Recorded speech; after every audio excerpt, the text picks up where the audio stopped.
3장 설명의 최단 경로를 파악하는 카피라이터의 노하우. 설명이 서툰 사람들이 모르는 한 가지. 먼저 설명을 어려워하는 사람들은 왜 그러한지 이유부터 알아보겠습니다. 무엇보다 설명이라는 말만 들으면 먼데리를 내는 습관적인 반응을 극복하는 게 우선이기 때문입니다. 저는 신입사원이었을 때 회의 자리에서 설명을 하기 시작하면 무슨 말을 하는지 잘 모르는 상태에서 장황하게 말을 밀어놓다가 이제 됐어요 라고 강제로 허리를 잘리곤 했습니다. 사람들이 저를 안타까운 시선으로 바라보는 그 시간이 너무 싫었습니다. 설명을 극도로 어려워하는 사람들에게는 공통점이 있습니다. 바로 자신이 설명하는 내용을 제대로 파악하지 못하고 있다는 점입니다. 이런 말을 하면 대다수의 사람들은 말도 안 돼 라고 하며 고개를 젓습니다. 마음을 차분하게 가라앉히고 말하면 잘 할 수 있지만 긴장해서 설명을 못하는 것 뿐이라고 반박합니다. 그렇게 생각하는 것도 10분 이해합니다.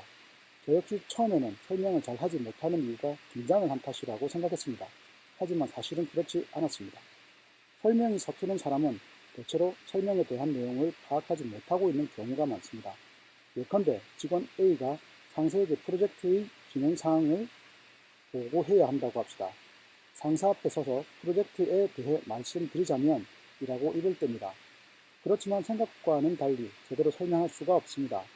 말문이 막히고 식은땀이 흐르고 상사는 의아스러운 눈으로 쳐다봅니다. 아, 어떡하지?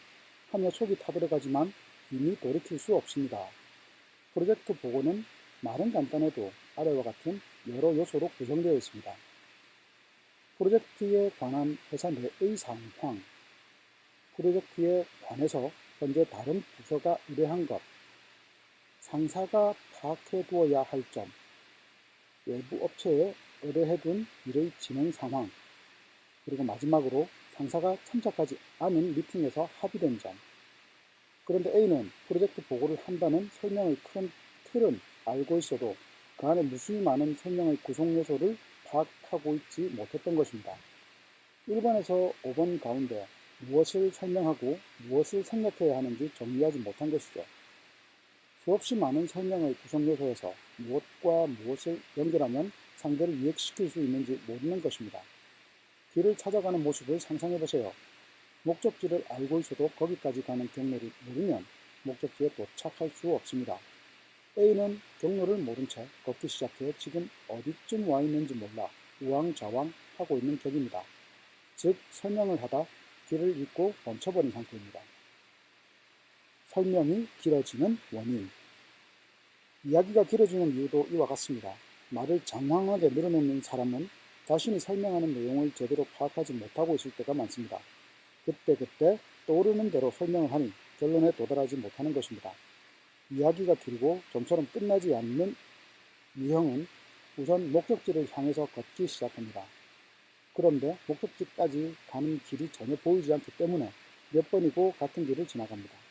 가지 않아도 되는 길을 걷다 보니 목적지에 도착하지 못합니다. 길게 설명하는 사람은 언뜻 보면 설명하는 것을 전혀 어려워하지 않는 것처럼 보입니다. 하지만 내심 전전긍긍 하고 있는 것일 때가 많습니다. 깔끔하게 요약해줘서 고마워. 저는 미팅에서 다른 사람의 이야기를 짧게 정리해주고 이처럼 감사의 말을 들을 때가 많습니다. 처음에는 이런 인사말을 듣는 게 의외였습니다. 줄곧 설명이라면 자신이 없었고 만족스럽게 말을 하지 못했던 기간이 길었기에 숨 쉴 새 없이 길게 설명하는 사람을 꽤 오랫동안 동경했기 때문입니다. 장황하게 말을 밀어넣는 사람은 언변이 뛰어나고 조리 있게 이야기하는 것처럼 보였습니다.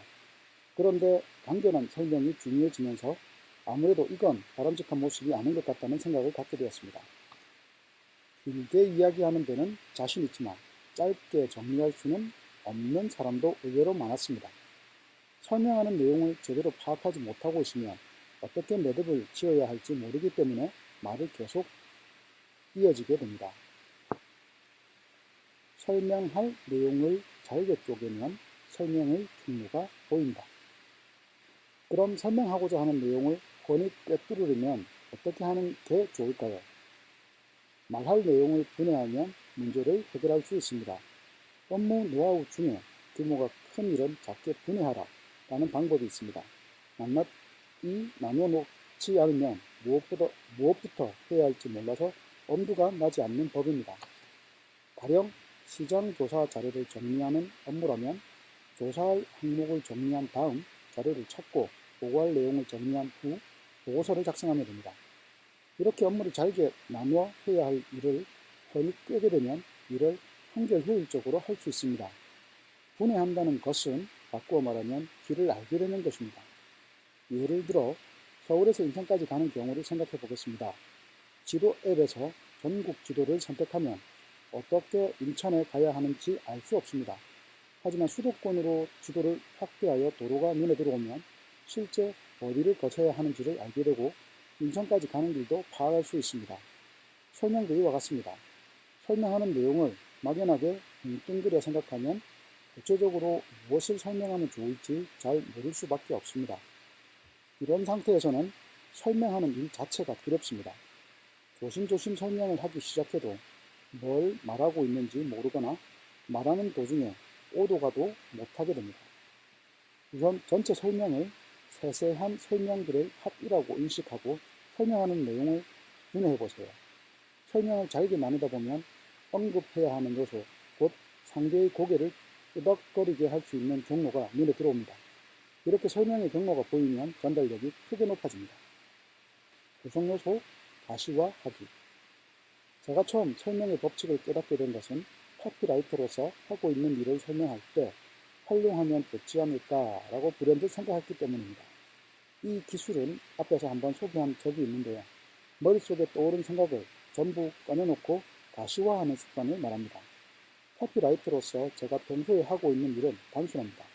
설명에 필요한 요소를 하나도 빼놓지 않고 써내려갑니다. 단지 이것뿐입니다. 저도 어떻게 하면 설명을 잘할 수 있을까 오랜 기간 고민했던 사람이기에 여러 가지 방법을 시도해 보았습니다. 설명에 관한 책도 숱하게 읽었지요.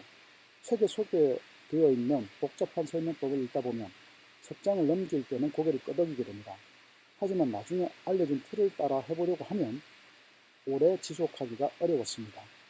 설명에 필요한 5가지 법칙을 머릿글자로 소개한 전략도 금세 잊어버리고 맙니다. 헤드카피의 아이디어를 짜낼 때도 보다 쉬운 방법을 찾기 위해 온갖 것을 시도해봤지만 결국 단순하게 조목조목 나열하는 방법으로 돌아왔습니다.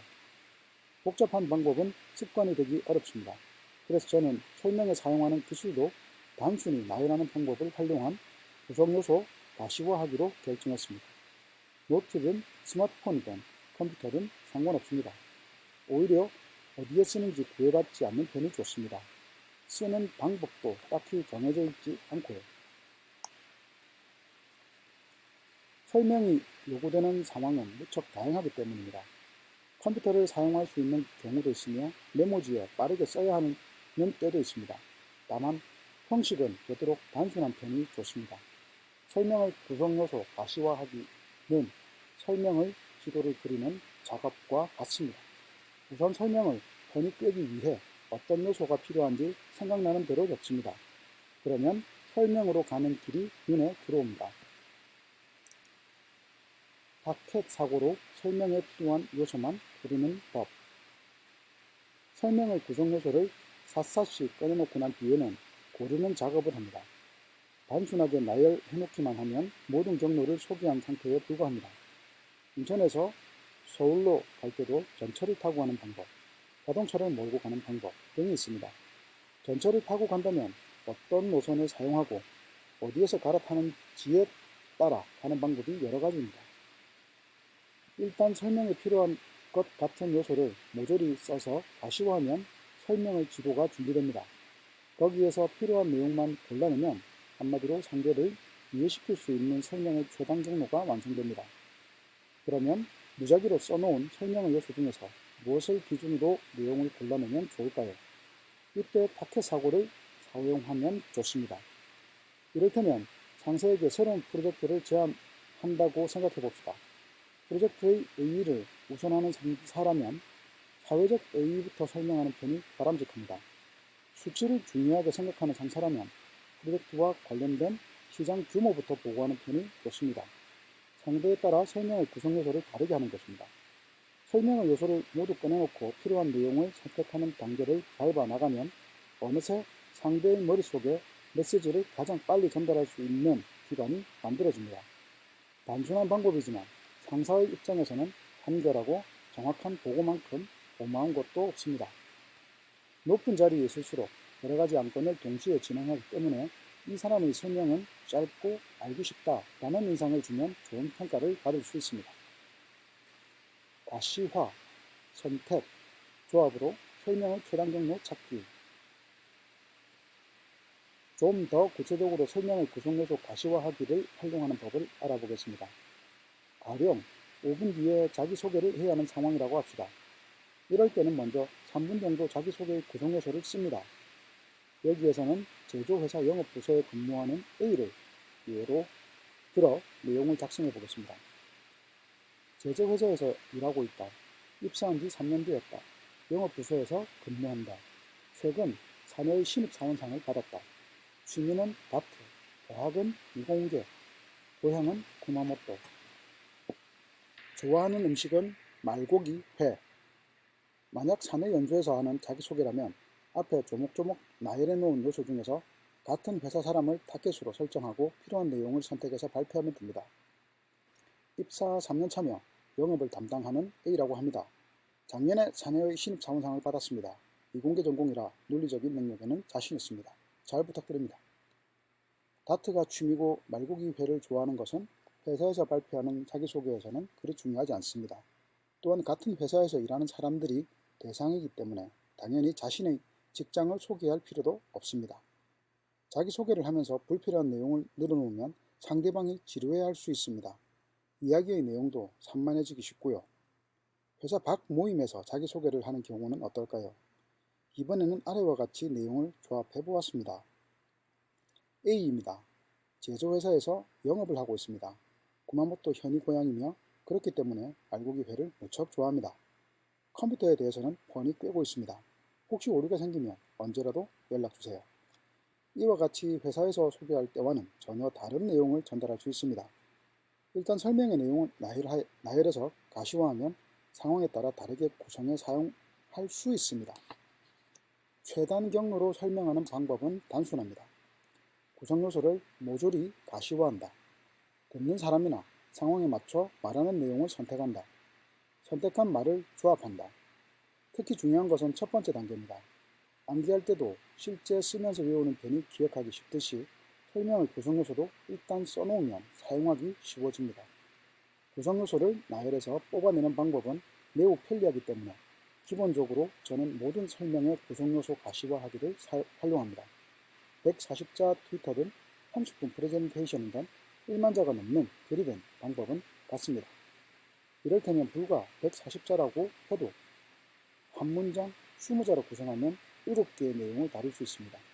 똑같은 140자라도 전혀 울림이 다른 글이 있습니다. 이는 140자 안에 내용이 함축되어 있느냐 아니냐로 결정됩니다. 글의 주제를 결정하면 내용의 구성 요소를 일단 생각나는 대로 모두 쓰세요. 그러고 나서 나열한 내용 가운데 중요하지 않은 부분은 버립니다. 남은 요소를 연결하고 문장을 곱씹어보고 다시 한번 뺄 것 빼고 나면 간결하면서도 내용이 알찬 글이 완성됩니다. 언뜻 귀찮게 여겨질지 모르지만 익숙해지면 머릿속에서 무엇을 쓸까 고민하면서 듣는 것보다 한결 빨라집니다.